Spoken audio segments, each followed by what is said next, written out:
हरे कृष्ण कृष्ण कृष्ण हरे हरे, हरे राम राम राम हरे हरे। श्री बृहद भागवतामृतम द्वितीय खंड पंचम अध्याय हम लोग सुन रहे थे। श्री नारद जी गोलोक महात्म्य का वर्णन कर रहे हैं गोप कुमार को, और उसमें भगवान किस प्रकार से चित्त जगत से भौम जगत में अवतरित होते हैं ये सब बताया था। भगवान के समस्त अवतार गोलोक वासी श्री कृष्ण के अंदर में विराजमान रहते हैं, सभी अवतारों के साथ अवतरित होते हैं, उनके साथ उनके पार्षद, उनके धाम सब कुछ अवतरित होते हैं।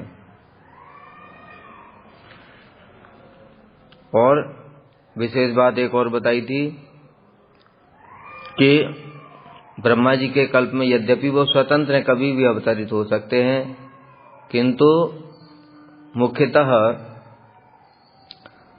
7वें मनवंतर के 28वें चतुर्युग के द्वापर के अंत में अवतरित होते हैं, ऐसा शास्त्रों में वर्णन मिलता है। वैसे उनके ऊपर में कोई रिस्ट्रिक्शन नहीं है, भगवान परम स्वतंत्र हैं, वो अपनी इच्छा से कभी भी अवतरित हो सकते हैं, लेकिन ब्रह्मा जी के एक कल्प में एक बार ही आते हैं।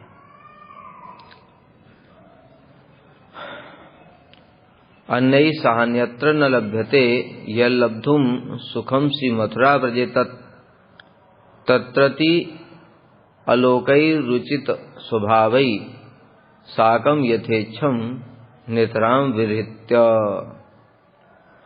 अन्य धामों में दूसरे परिकरों के सह अन्यत्र दूसरे जो परिकर हैं उनके साथ क्रीड़ा करके न लभ्यते यल्लब्धुम सुखम मथुरा ब्रजे, वो सुख प्राप्त नहीं होता उनको जो मथुरा में स्थित गोलोक में प्राप्त होता है। गोलोक की महिमा बता रहे ना। मान लो गोप कुमार जी पूछें कि ये इसकी विशेषता क्या है, तो कह रहे हैं कि जो सुख मथुरा स्थित गोलोक में प्राप्त होता है श्री कृष्ण को, वो सुख अन्य किसी भी धाम में किसी भी परिकर के साथ में प्राप्त नहीं होता। अब ये देखो, ये मुख्य बात क्या है यहाँ पर कि ये सब विचार कौन करेगा? ये सब विचार हम लोग कर रहे हैं, वो चित्त जगत में ऐसा विचार नहीं चलता है, ठीक है ना। पहले ही हमने बताया था कि वहां पर जो परिकर हैं सब अपने अपने रस में परिपूर्ण हैं, सबको अनंत सुख प्राप्त होता है, इसीलिए तो दूसरे जगह जाने का लोभ नहीं होता। नहीं तो हनुमान जी एक बृहद भागवतामृत पढ़ लेते और पढ़ करके फिर कहते यार मैं तो ब्रज में जाऊंगा, यहाँ क्या धरा है अयोध्या में, यहाँ तो सख्य रस नहीं है, वात्सल्य रस नहीं है, मधुर रस नहीं है। तो हनुमान जी अयोध्या छोड़ करके चले गए, कोई कहीं जाता कोई कहीं जाता। भगवान देख रहे सेवा के लिए हनुमान जी को बुला रहे हैं, हनुमान कहाँ हो, वहां जाना है, हनुमान जी गायब। फिर भगवान क्या करते? इसलिए वहां पर ऐसा नहीं होगा। यहाँ हम लोग विचार कर रहे हैं, साधक लोग रस विचार के हिसाब से कि अच्छा ये ऐसा है, वहां पर ऐसा है, तो हमको सर्वोत्तम वस्तु के लिए चेष्टा करनी चाहिए। सर्वोत्तम वस्तु के लिए चेष्टा करेंगे तो उसके नीचे वाली तो ऑटोमेटिक ही मिल जाएगी, है ना। जैसे कोई 1 लाख रुपए सैलरी कमाता है तो उसमें 50,000, 10,000, 20,000 सब तो ऑटोमेटिक ही आ गया। उसी प्रकार से बहुत सारे लोग कहते हैं हमें अपना स्वरूप पता नहीं है, तो हम मधुर रस के लिए ही चेष्टा क्यों करें? अब मधुर रस के लिए चेष्टा करने से बाकी नीचे वाले सब हो जाएगा अपने आप ही। मधुर रस में वात्सल्य भी है, सख्य भी है, दास्य भी है, शांत भी है, सब है। तो चेष्टा तो ऊपर वाले के लिए करो, और शांत रस के लिए चेष्टा करोगे तो मधुर रस थोड़ी प्राप्त होगा। ठीक है, मधुर रस के लिए चेष्टा करने से शांत रस प्राप्त हो जाएगा।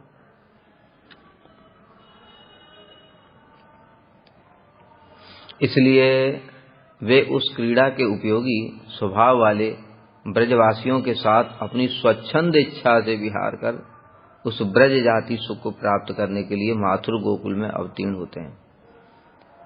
क्या बता रहे हैं? एक एक शब्द बड़ा महत्वपूर्ण है। इसलिए वे उस क्रीड़ा के उपयोगी स्वभाव वाले, कौन सी क्रीड़ा?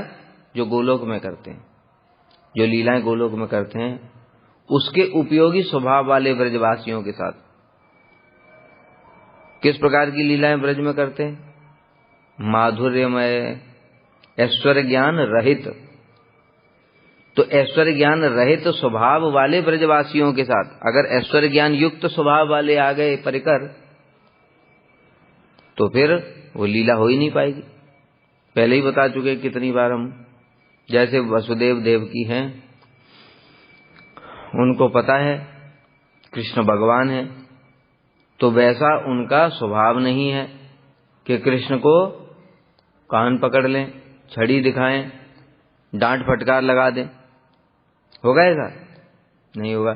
जब वो नहीं होगा तो कृष्ण लीला कैसे करेंगे? माखन चोरी वाली दाम बंधन लीला ही नहीं होगी। होगी?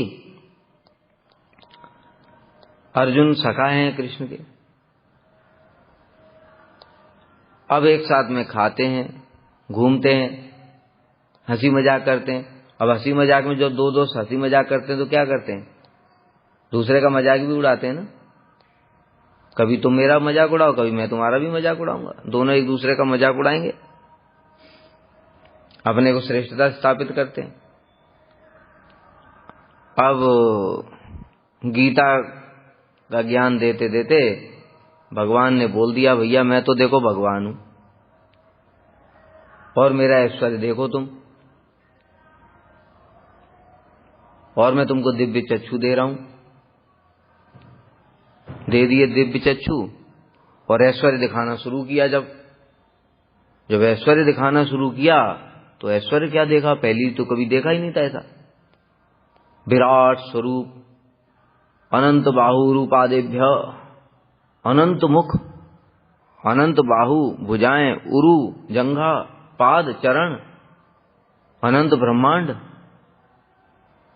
49 मरुत, 11 रुद्र, 12 आदित्य, सब भगवान के अंदर जा रहे हैं। कालो अस्मि, मैं काल हूं। देखा जितने भी सारे योद्धा हैं, दोनों पक्ष के सारे योद्धा भगवान के मुख में प्रवेश कर रहे हैं और उनके दांतों से चूर्ण विचूर्ण हो रहे हैं। ऐसा भगवान ने दिखाया, प्रलय सब कुछ दिखा दिया भगवान ने। तो अर्जुन के हाथ पैर कांपने लगे, कहने लगे प्रभु ये क्या है, मुझे क्षमा कर दीजिए, आज तक मैं आपको सखा मानता रहा, इसलिए आपको सखेति मत्वा प्रसवम यदुक्तम, हे कृष्ण हे यादव हे सखेति, आपको सखा मान करके मैंने सोने के समय, एक साथ बैठने के समय, एक साथ खाने के समय, हास परिहास के समय आपका जो अपमान किया, उन सब के लिए मैं क्षमा मांगता हूं। आपके स्वरूप को देख करके मेरा मुख सूख रहा है, मेरे हाथ पैर कांप रहे हैं, मैं इसको देखने में समर्थ नहीं हूं, इसलिए आप पहले जैसे हो जाइए। तब भगवान ने उनको वो स्वरूप ढक करके चतुर्भुज रूप प्रकट कर दिया। अब बताओ रसास्वादन होगा कृष्ण को? ये तो सखा थे, अभी तक 5 मिनट पहले सखा थे, और 5 मिनट के बाद में मैं आपका दास हूं, आप मेरे प्रभु हैं, आप अनंत कोटि ब्रह्मांड के स्वामी हैं। तो भैया फिर उस लीला कैसे होगी? अब बताओ। अब जो पहले लीलाएं चल रही थी, एक साथ गले में हाथ डाल के चलेंगे और कृष्ण को बोल देंगे अर्जुन आज तुम रथ हाँको, मैं पीछे बैठूंगा। और कभी कृष्ण बोलते हैं आज अर्जुन तुम रथ चलाओ, मैं पीछे बैठूंगा। अब अर्जुन क्या करेंगे? अब अर्जुन चरणों में डूब पड़े रहेंगे, क्योंकि देख लिया ऐसा स्वरूप। इसलिए अब लीला नहीं हो पाएगी जैसी ब्रज में होती है। और ब्रज में भी ऐसा दिखाते हैं बीच बीच में कृष्ण। जब भांडीर वन में थे तब बछड़े चले गए आगे, राक्षस आया, मूंजावन में चले गए। मूंजावन, मूंज होते हैं ना, बड़ी बड़ी लंबी लंबी मूंज होती है, उसको आग बहुत तेज लगती है, उसमें आग लगा दी। सखा भी उनको ढूंढते ढूंढते पहुंच गए, सब आग लगा दी। अब सखा चिल्ला रहे हैं, कृष्ण रक्षा करो, त्राहिमाम त्राहिमाम। कृष्ण पहुंच गए, कहते कोई बात नहीं, चिंता मत करो, आंखें बंद करो। आंखें बंद कर ली, अग्निपान कर लिया। ब्रजवासियों की इच्छा हुई, मुझे बैकुंठ, हमको बैकुंठ दिखा दो। जब कालिया का दमन किया उस रात वहीं सो गए थे, तो फिर वहीं पर उनको भगवान ने बैकुंठ भी दिखाया था। उस दिन उस रात भी आग लगा दी थी। ब्रजवासी जब वहां सोए थे, दो बार अग्निपान किया भगवान। तो ये सब भगवान करते रहते हैं ब्रज में भी, लेकिन ब्रजवासियों का भाव बदलता ही नहीं है, इसलिए वो लीलाएं संभव हैं वहां। गोपियों के सामने चतुर्भुज रूप प्रकट कर दिया। गोपियों ने कहा, अच्छा प्रभु प्रणाम, आपने हमारे कृष्ण को देखा क्या? कह ही नहीं रहे कि तुम कृष्ण ही नारायण बन गए हैं। उनको नारायण से कोई मतलब ही नहीं है, नारायण की पूजा करती हैं बस, किस लिए? कृष्ण हमारे सुखी रहें, बस हो गया। इसलिए कृष्ण ही नारायण बन गए, चतुर्भुज रूप भी धारण कर लिया। लेकिन गोपियों ने प्रणाम किया, आगे बढ़ गई। हाँ, वो तो वहां भी था, जब गिरिराज जी प्रकट हुए थे वो भी तो कृष्ण से मिल रहा था। कुछ भी करते रहे वो, कुछ नहीं फर्क पड़ता है ब्रजवासियों को, भाव परिवर्तित नहीं होगा। मुखारविंद क्या, सब कुछ सेम ही था, कृष्ण ही तो बने थे। शंख चक्र गदा पद्म ले लिया होगा। तो इसलिए कुछ भी करते रहे कृष्ण, इसीलिए हम विशेष बात बता रहे हैं, उस क्रीड़ा के उपयोगी स्वभाव वाले, यानी ब्रज में जो लीलाएं होंगी उसके उपयोगी स्वभाव वाले केवल ब्रजवासी ही हैं। अन्य दूसरी जगह पर वैसे स्वभाव वाले परिकर मिलेंगे ही नहीं। जब मिलेंगे नहीं तो लीला कैसे होगी? इसलिए इतने उदाहरण दिए। सीता जी हैं, रुक्मिणी सत्यभामा हैं, इनके साथ में वो लीला कर ही नहीं सकते, क्योंकि वो उस लीला के उपयोगी स्वभाव है ही नहीं उनका। सीता जी का एक ही भाव है। राम जी को वनवास हो गया, सीता जी कहने लगी मैं भी वन में जाऊंगी। कहते क्यों? कहते पत्नी हूं मैं। आर्य पत्नी का कर्तव्य है, पति जैसे भी रहे, सुख में दुख में, उसके साथ न छोड़े। राम जी स्वयं कह रहे हैं वहां जंगल में कांटे हैं, बिच्छू हैं, सांप हैं, राक्षस हैं, हिंसक पशु, शेर, चीता, भालू सब है। कहते कोई बात नहीं, मैं तो आपकी दासी हूं, अब बताओ अब क्या करें? तो दासी का भाव कभी जाएगा ही नहीं। इसी प्रकार से रुक्मिणी सत्यभामा के अंदर भी सदैव यही भाव रहेगा, ये हमारे पति भी हैं, भगवान भी हैं, अपनी सेवा नहीं करवा सकती। ये ज्यादा ज्यादा थोड़ा बहुत मान करके कुछ कह देंगी, मेरे लिए ये ले आओ, परिजात जाओ, नहीं तो मैं तुमसे बात नहीं करूंगी, बस इतना हो जाए, इससे ज्यादा और आगे नहीं बढ़ सकती। वो होता है ना, राधा जी की तरह नहीं कि बस दरवाजा खटखटाते रहे पूरी रात और उनको बाहर ही भगा दिया। तो इसलिए वैसा स्वभाव अन्य कहीं पर भी नहीं है। जैसे ब्रज में द्वारका में होता है, वो डर जाते हैं। ये भाव होता तो रसास्वादन कैसे होता? ये बताओ, उनके अंदर ये भाव आया कहां से है? ये तो कृष्ण की इच्छा से ही है ना। कृष्ण के अंदर भी वो भाव है और ब्रजवासियों के अंदर भी भाव है। वो भाव किस लिए बनाया भगवान ने? रसास्वादन के लिए तो बनाया। उन्होंने ही अपने एक एक जगह बना रखी है। जैसे उदाहरण बार बार देते हैं समझाने के लिए, एक आईएएस है, आईएएस ऑफिसर का ऑफिस में भाव है एक अलग प्रकार का है, और उसने खुद ही अपनी इच्छा से घर में एक भाव अलग प्रकार का बना रखा है। घर में मैं अपनी पत्नी से हंसी मजाक करूंगा, वही पत्नी अगर ऑफिस में पहुंच जाएगी, फिर पत्नी तो सेम ही है, और वहां बैठ करके हंसी मजाक करेगा। वहां एसपी डीएसपी सब, एडीएम फेडीएम सब बैठे दुनिया भर के, उनके सामने हंसी मजाक करेगा। तो ये भाव किसने बनाया? उसने ही बनाया ना, और उसी भाव के अनुसार उसकी पत्नी को चलना पड़ेगा। तो उसी प्रकार से है, ब्रज में कृष्ण स्वच्छंद विहार करते हैं, स्वच्छंद लीला करते हैं। स्वच्छंद का मतलब कोई रोक टोक नहीं, कोई मर्यादा नहीं, कुछ नहीं, पूर्ण रसास्वादन। इसीलिए तो लौकिक सदुबंधवत भाव बताया वहां, उसका मतलब ही यही स्वच्छंद। लौकिक सदुबंधवत का मतलब स्वच्छंद। जैसे बेटा है, अपनी माँ के ऊपर चढ़ जाएगा, बाल भी पकड़ लेगा, मुझे खाना क्यों नहीं दे रही, भूख लग रही है। ऐसे कृष्ण भी करेंगे, मुझे भूख लगी है, यशोदा मैया ने उनको दूध पिलाने से हटा दिया, गुस्सा आ गया, सीधे मटकी तोड़ दी। ये तो स्वच्छंद विहार है।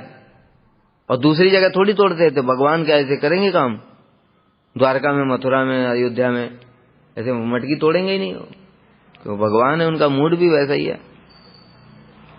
हाँ, स्वच्छंद विहार, घर घर में जाकर के चोरी कर रहे हैं, ये सब स्वच्छंद विहार है। वहां भगवत्ता का दिमाग में बात ही नहीं है। भगवत्ता की बात आ जाएगी तो फिर आत्मा राम है वो, उनको भूख कहाँ लगती है। राम जी जंगल में रहे 14 साल तक, खाने को पीने को कब मिला नहीं मिला क्या कुछ उनको कभी दुखी हुए, नाराज हुए? कृष्ण को नहीं मिलेगा तो सीधे धमकी दे देते हैं, कल मसाल लेकर के आऊंगा, तुम्हारे घर में आग लगा के जाऊंगा। तो ये तो स्वच्छंद विहार यही तो है। और फिर ब्रजवासियों का भी वैसा ही भाव, अच्छा तू हमारे घर में आग लगाएगा, तेरी मां से शिकायत करूंगी मैं। उनका भी मूड वैसा ही है। अगर वो कहने लगे अरे स्वयं अनंत कोटि ब्रह्मांड के स्वामी आ गए, लाओ लाओ माखन लाओ, तो अब क्या स्वच्छंद विहार? फिर तो लाके माखन दे ही दिया, अब क्या चोरी होगी, क्या धमकी होगी? कुछ नहीं होगा, खत्म, लीला ही नहीं होगी। इसलिए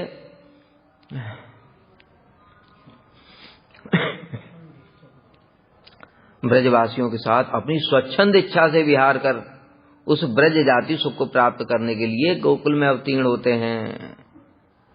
और विशेष बात क्या बताई? उस क्रीड़ा के उपयोगी स्वभाव वाले ब्रजवासियों के साथ, मतलब अन्य किसी भी परिकर में इस प्रकार का भाव नहीं रहेगा, स्वभाव नहीं रहेगा, इसलिए उनको वो उस प्रकार का रसास्वादन भी नहीं होगा।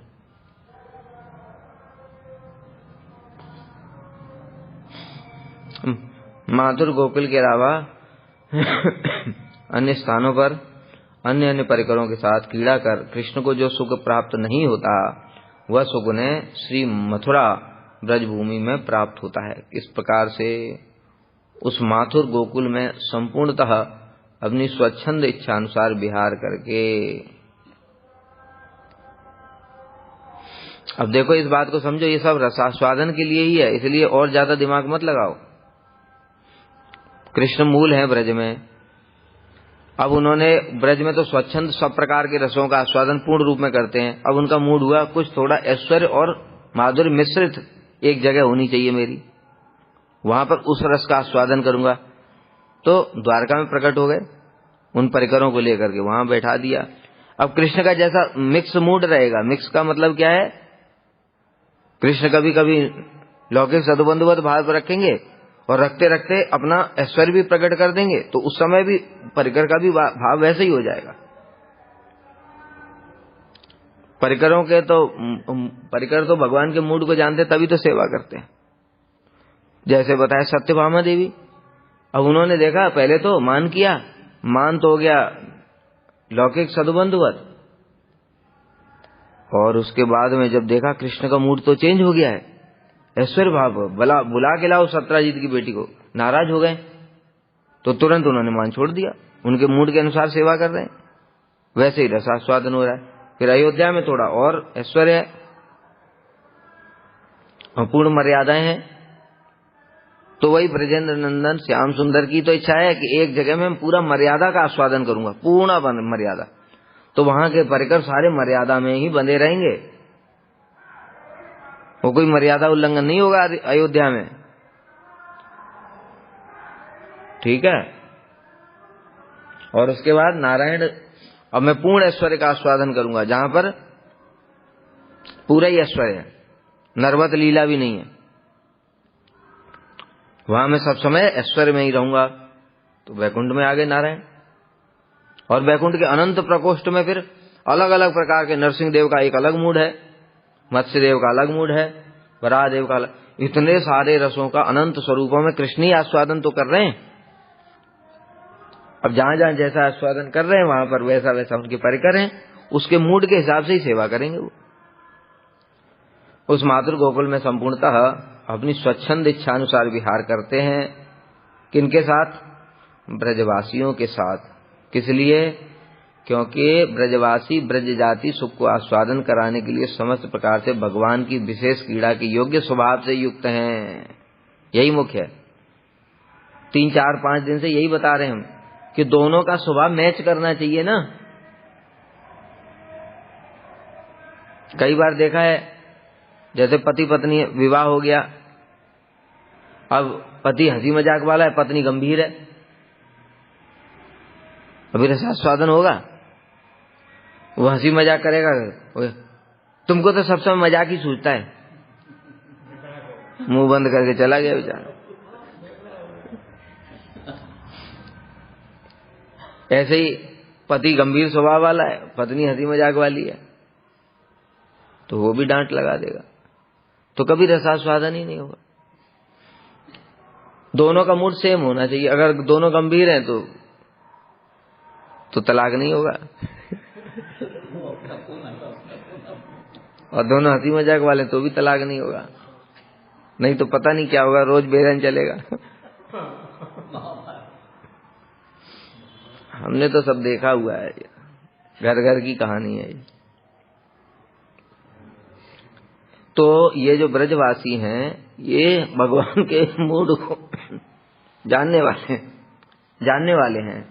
भगवान का जैसा स्वभाव है वैसा ही ब्रजवासियों का भी स्वभाव। भगवान का स्वभाव क्या है? नरवत लीला। मैं पूर्ण रूप से नरवत भाव को अंगीकार करके रहूंगा, इसका अतिक्रम नहीं करूंगा। उसी के अनुसार ब्रजवासी हैं। यशोदा मैया, नंद बाबा, सखा, गोपियां, वो भी उसी प्रकार से कभी भी नरवत भाव का उनका भी व्यतिक्रम नहीं होगा। मतलब उनके अंदर ऐश्वर्य भाव नहीं आएगा, उसके अनुसार ही उनके अंदर भाव रहेगा। ऐश्वर्य दिखाने पर भी ऐश्वर्य नहीं आएगा, सीधी सी बात है। और रसास्वादन कंटिन्यूअस चलता रहेगा। इसीलिए तो बताया कि कृष्ण को स्त्री वेश भी धारण करना पड़ता है। कितनी बार किया है राधा जी को मनाने के लिए, नहीं तो सत्यभामा की तरह एक ही बार मान जाती। कहती हैं, अरे उनकी सखियां कहती हैं, जब कई बार जब राधा जी दुर्जयमान करती हैं ना, सखियां समझा रही ललिता विशाखा, अरे सारी ब्रज की सारी स्त्रियां कृष्ण को पलकों पर बिठाती हैं, तेरा कितना सौभाग्य है। कहते मुझे सौभाग्य की जरूरत नहीं, जाओ। भगा दिया। कहते चंद्रावली के पास चले जाएंगे, उनके लिए कोई कमी है क्या? सर्वगुण संपन्न है, ये है वो है। तभी राधा जी नहीं मान रही। तो वैसा ही भाव परिकरों का भी रहेगा वो। और वही राधा जी तो रुक्मिणी है, सत्यभामा है, कहां से आई ये सब? राधा जी की तो एक्सपेंशन है। अष्टसखियां, ये सब अष्टसखियां राधा जी का ही एक्सपेंशन है।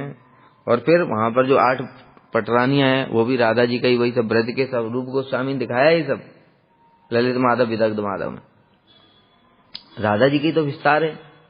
तो राधा जी तो उस मूड को फिर वहां पर अलग मूड धारण कर रही हैं। और समझ में आए तो ठीक है, नहीं तो वहीं जाकर के देखना पड़ेगा।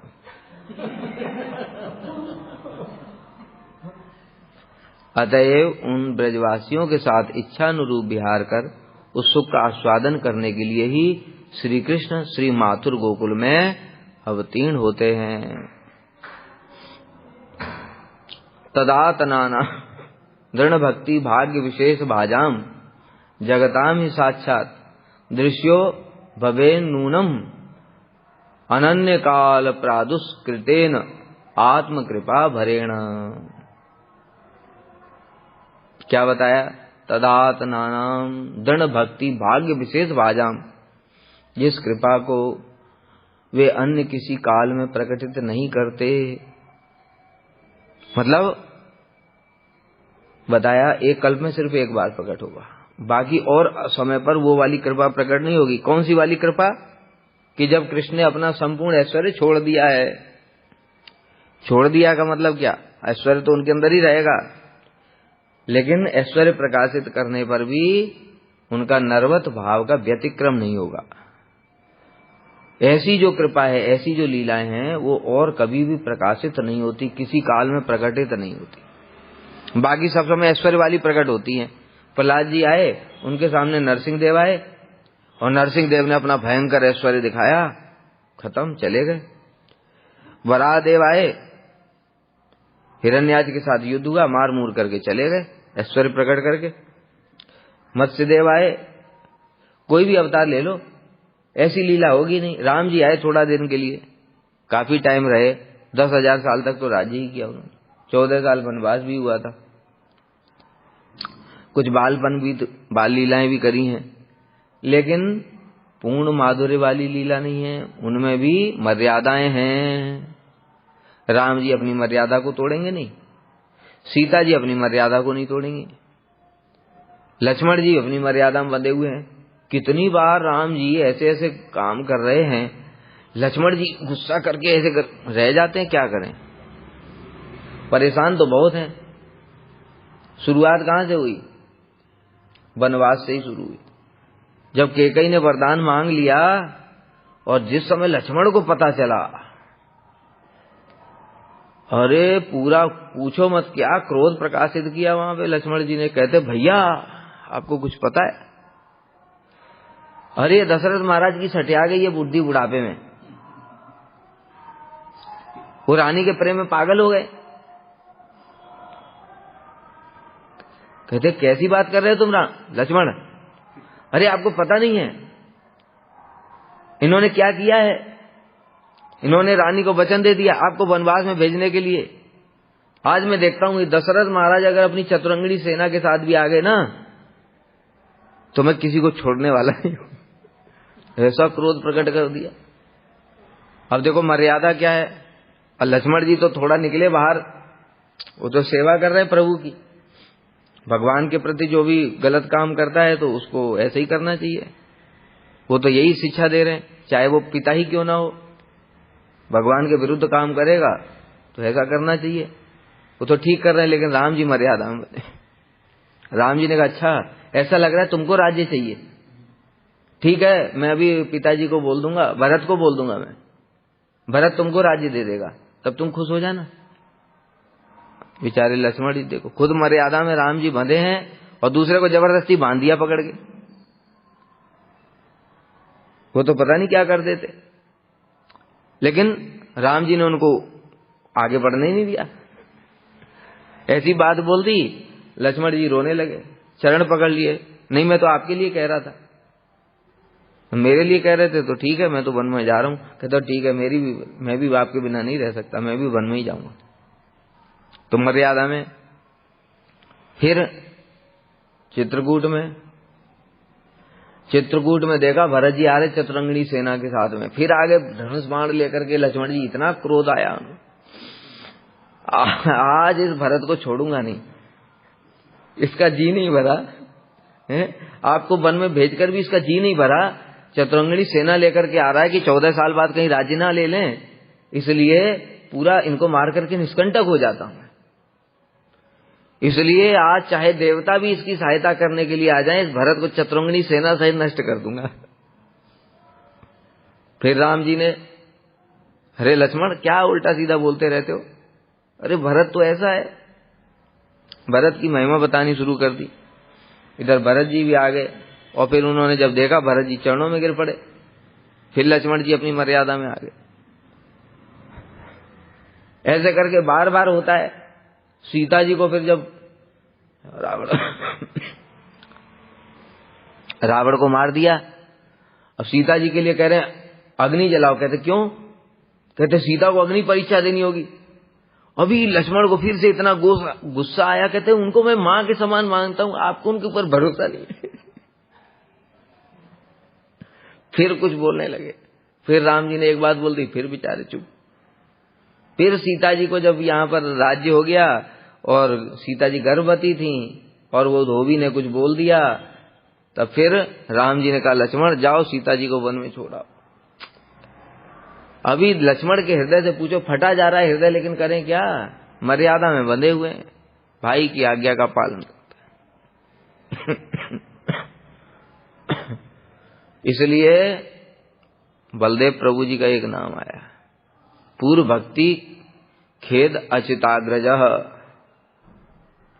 समझ गए, जो विष्णु सहस्त्र नाम है उसमें एक नाम आया बलदेव प्रभु के लिए, पूर्व भक्ति। पूर्व में जो भक्ति की थी राम जी के अवतार में, उसमें बड़ा इनको खेद हुआ था, इस कारण से इस अवतार में अच्युत अग्रजः, अच्युत के अग्रज बन करके आए बलराम प्रभु। तो इतना उनको खराब लगा कि अब मैं तुम्हारा छोटा भाई नहीं बनूंगा। क्यों? जब मैं कुछ भी गलत बात बोलते हो तो मुझे माननी पड़ती है, जो बातें मैं करना नहीं चाहता वो भी करनी पड़ती है। इसलिए बलराम बने बड़े, और उसमें ब्रज में स्वच्छंद है। और लक्ष्मण, राम और लक्ष्मण देखो स्वच्छंद विहार नहीं कर सकते, बताए मर्यादा में बने हुए हैं दोनों। और राम जी सोते हैं, लक्ष्मण जागते रहते पहरेदारी। और इधर रस्साकसी का खेल खेलेंगे राम और लक्ष्मण, एक तरफ तुम बन जाओ एक तरफ हम। वहां बलदेव प्रभु एक पक्ष में, कृष्ण एक पक्ष में, दोनों खींचा कहाजी चल रही है रस्सी, जो जीतेगा दूसरे पक्ष हार जाएगा। ऐसे खेल कूद में ऐसे चलता है, ये सब तो संभव ही नहीं है। तो इसलिए भैया ऐसी जो कृपा है वो अन्य किसी अवतार में प्रकट नहीं होती, और बाकी अवतारों में तो कुछ नरवत लीला भी नहीं है। बाकी अवतारों में तो पूरा ऐश्वर्य ऐश्वर्य है, तो थोड़ी सी कृपा प्रकाशित होती है जो राम अवतार में, कि नरवत होती है लीलाएं, भगवान जाते हैं, ऋषि मुनि भी दर्शन कर लेते हैं।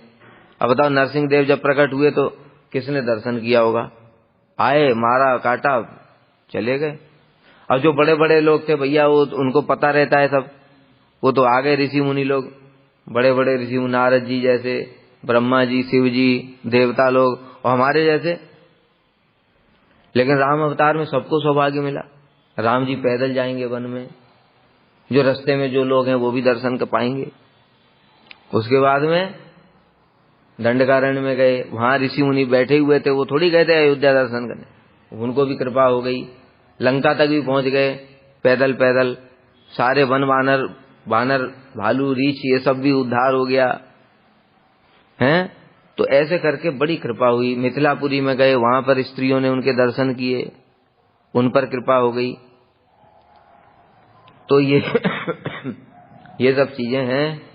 लेकिन जैसी ब्रज की लीलाओं में जो कृपा की है, ऐसी अन्यत्र किसी अवतार में और किसी भी लोक में नहीं होती, धाम में। इस प्रकार किसी किसी रूप में गोलोक से भी भौम माथुर गोकुल का विशेष महात्म प्रकाशित हुआ है।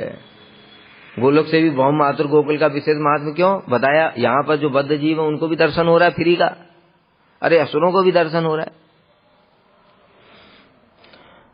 जिन भगवान का दर्शन ब्रह्मा शिव भी नहीं कर पाते ने, उनका दर्शन सभी को फ्री में हो रहा है। ऐसी कृपा वितरण कर रहे हैं। और उस समय के समस्त लोगों के भाग्य की क्या महिमा वर्णन करूं। इस अभिप्राय से तदा जैसी कृपा को भगवान ने किसी काल में भी प्रकाशित नहीं किया, अपनी वैसी अत्यधिक कृपा के प्रकाश द्वारा प्रपंच के अंतर्गत जगतवासियों के साक्षात दृष्टिगोचर होकर उन गोलोकनाथ ने दृढ़ भक्ति अर्थात प्रेम भक्ति के पात्र किन्हीं विशेष भाग्यवान लोगों को कृतार्थ किया था। कितने लोगों को कृतार्थ किया? राम जी ने कृतार्थ नहीं किया, कृपा तो करी, लेकिन कृपा करके कृतार्थ नहीं किया, क्यों? मर्यादा में बंधे हुए हैं। अभी एक पत्नी विवाह कर चुके हैं और दूसरी पत्नी नहीं कर सकते। अब वो जो रानियां हैं, वो जो स्त्रियां हैं मिथिलापुरी की, उनके मन में है कि राम जी हमको मिल जाएं, और उन पर कृपा तो कर दी, आशीर्वाद दे दिया कि मैं तुम्हें मिलूंगा कृष्ण अवतार में, लेकिन ग्रहण तो नहीं किया। तो कृपा किसने की? कृष्ण। फिर वो गोपियां बन करके आई, यज्ञ सीता थी, उनको भी छोड़ के चले गए राम जी। कह रहे हैं तुमको भी मैं द्वापर में ग्रहण करूंगा। दंडकारण्य के ऋषि मुनि थे, उनको भी बस आशीर्वाद तो दे दिया, वो ग्रहण किसी को नहीं किया। लेकिन ये सारी कृपाएं किसने की? सब कृष्ण ने आकर के इस अवतार में की। जितने भी जो पुराने पुराने अवतारों के जो वरदान थे सारे के सारे कृष्ण ने पूरे किए। अरे और तो छोड़ो, ये नलकुबर मणिगिरी ये तो नग्न होकर के नारद जी का अपमान कर रहे थे, ये कोई कृपा के पात्र हैं? लेकिन कृष्ण ने इनके ऊपर भी कृपा कर दी। राजा नरेग थे, वो भी बेचारे गिरगिट बने हुए थे कब से पता नहीं, सतयुग से, उनको भी कृपा कर दी। तो सबका उद्धार तो कृष्ण ही किया। और जो असुर हैं उनको तो कृपा ऐसी की कि पूछो ही मत, उनको मार करके अपना धाम तक प्रदान कर दिया। कम वा दयालुम शरणम व्रजेम, ऐसा कोई दयालु देखा क्या? वांछाकल्पतरुभ्यश्च कृपा सिन्धुभ्यैव च पतितानां पावनेभ्यो वैष्णवेभ्यो नमो नमः।